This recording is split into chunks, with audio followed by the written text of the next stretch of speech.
در این بسیار نظریات است، اقوال علما است. اگر کفار یعنی زنهای مسلمان هم میکشه، اطفالش هیچ فرق نمیکنه، نه طفل میمانه، نه زن میمانه، نه ری سفید میمانه، حتی حیوان هم گیر کنه میکشه، حیوانات خراب میکشه، گاو میکشه، گوسفند و مرغ بمبارد میکنه، بمای خطرناک انداخته میره. اینجا چطور است؟ یعنی اینجا باز اطفال کفار ای زنهایشان به امن باشه نباشه؟ اینجا اقوال علماء مجتهدین است. باز فتوا میتن، میگه به امیر ارتباط میگیره که امیر چه حکم میکنه. امیر مسلمان ها یعنی که در یک جای میرن کفار زن هم میکشه، حتی حیوان، حتی حیوان. و ما شما دوران جهاد افغانستان هم ما خودم دیده بودم که امیر روسا که می آمدن در اواخر بعد بمبارد می بسیار خورد بودیم که امی حیوان هم نمیمان، در قریه که داخل میشه نه زن میمان، نه طفل میمان، نه حیوان هم. زنده جان کلش میکشت، زنده جان.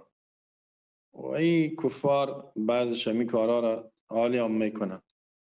در سوریه در دیگه جا میبینیم که اطفال چقدر بمای چی زدن، چی میگه از این بمای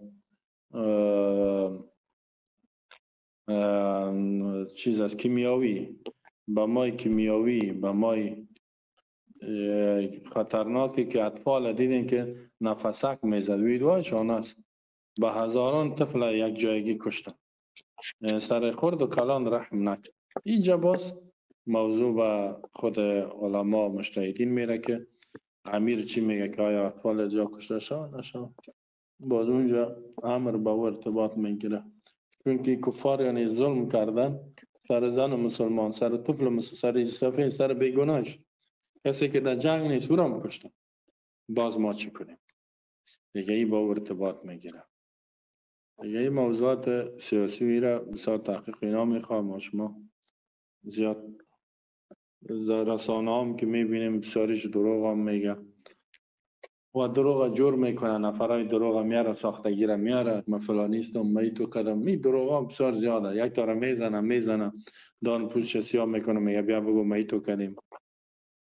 دیگه ما شما نمیتونیم. ولی اینی را گفتیم حکم دهی باره اطفال نیست که امیر چی میکنه. بارک الله فیکم.